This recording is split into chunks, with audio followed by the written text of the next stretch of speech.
Сәлем баршаңызға. Бүгін біз осындай өте дәмді болып шығатын және томатты қажет етпейтін борщ дайындайтын боламыз. Менің каналыма тіркеліп кетуді ұмытпаңыз және де видеоны соңына дейін қарауды сұраймын. Алдын ала осылай орамжапырақты және қызылшаны, картопты, сәбізді, чеснокты турап дайындап алатын боламыз. Қызылшаны міндетті түрде үккіштің көмегімен өткізіп дайындап аламыз. Және де осылай алдын ала етімізді пісіріп алатын боламыз. Және оны бөлек ыдысқа етімізді түсіріп аламыз.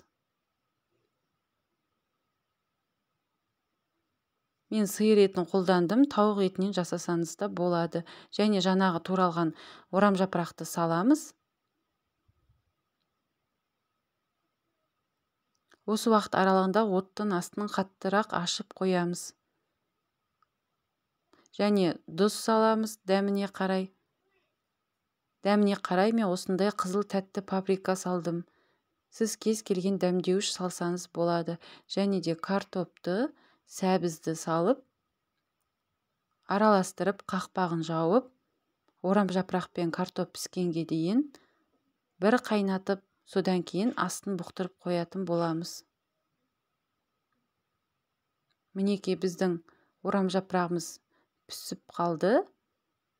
Үстінен жаңағы турап дайындап алған етімізді салып, тағы да қақпағын жауып, 15-20 минутқа астын бұқтырып қойып қоямыз. Мінекей біздің орамжапырақ та картоп та пісті. Енді үстіне жаңағы үккіштен өткізілген қызылшаны саламыз. Және де ұсақтап туралған чеснокты саламыз. Жақсылап араластырып, 10-15 минутқа астын бұқтырып қойып қоямыз. Бұл борщ томатты және де шыжғыруды қажет етпейді. Өте дәмді болып шығады. Мінекей осылай барлығын араластырып, қақпағын жауып, бұқтырып қоямыз астын. Мінекей біздің борщымыз дайын болды. Өте дәмді болып шығады. Әрі түсі де қып-қызыл болып шығады. Ешқандай томат қоспасаңыз да осындай қызыл түс беріп тұрады. Сіздерге жасап көруге кеңес беремін.